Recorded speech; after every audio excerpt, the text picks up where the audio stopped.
Los Angeles state of America से भाई इब्राहिम कादरी साहब ने सवाल पूछा है। उनका सवाल है, क्या आप वजाहत कर सकते हैं कि हलाला क्या है? इब्राहिम कादरी जी मेरे मोहतरम भाई, हलाला एक तो वो हलाला है जिसको शरीयत ने हलाला कहा है, और एक वो हलाला है जो मारूफ़ हलाला है। मैं दोनों को वाज़े कर देता हूँ। पहले मैं उस हलाले को ज़िक्र करता हूँ जो शरीयत ने जिसको हलाला समझा है, जो शरीयत ने जिसको हलाला बतलाया है। शरीयत का हुक्म ये है कि जिस औरत को बंदा 3 तलाक़ें दे दे, इसके साथ दोबारा निकाह नहीं कर सकता जब तक कि ये औरत अपनी मर्ज़ी से किसी और के साथ निकाह करे, फिर मियाँ बीवी किसी ये ज़िंदगी गुजारने लगें, फिर उसके बाद इत्तिफ़ाक़ ऐसा हुआ कि उसने भी तलाक़ दे दी। अब उसके तलाक़ देने के बाद, उसकी इद्दत गुजारने के बाद, ये पहला शख्स जिसने 3 तलाक़ें दी थी, ये उसके लिए हलाल हो जाएगी। ये शरई हलाला है जिसको शरीयत ने हलाला समझा है।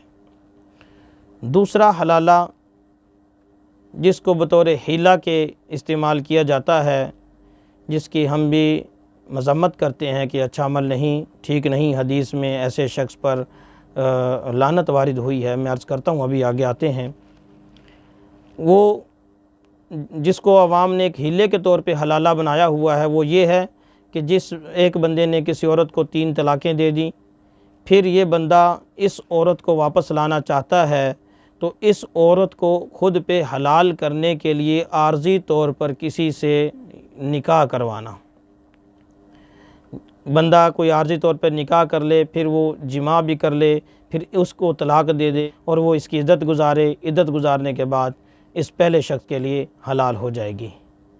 देखें, इसमें एक तो अल्लाह के रसूल सल्लल्लाहु अलैहि वसल्लम ने फरमाया, लअनल्लाहुल मुहिल्ला वल मुहल्लला लहू, कि जिसने हलाला किया और जिसके लिए किया गया, दोनों पर अल्लाह की लानत है। ये लानत का मूजब तब बनेगा जब कंप्रोमाइज़ करके हलाला किया जाएगा कि आप, मैं आर्ज़ी तौर पर निकाह कर रहा हूँ, तो लिहाजा आर्ज़ी तौर पर निकाह करने के बाद मैं जिमा करने के बाद इसको छोड़ दूँगा, फिर ये इद्दत गुजार के आपके लिए हलाल हो जाएगी। अगर किसी ने ऐसा कर लिया तो पहले के लिए हलाल तो हो जाएगी, लेकिन ये लानत का मूजब बनेंगे, ये इन पर लानत आएगी, गुनाहगार होंगे, इन्होंने एक गलत हीला इस्तेमाल किया।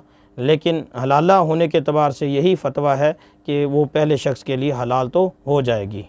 तो उम्मीद है बात समझ आ गई होगी कि शरई हलाला और एक हीले वाला हलाला, ये दोनों हलाले मैंने वाज़े कर दिए हैं। मज़ीद भी अगर आप इस हवाले से पूछना चाहें तो इंशाअल्लाह हम मज़ीद भी इसकी तौज़ीह करने के लिए, इसकी वजाहत करने के लिए तैयार हैं।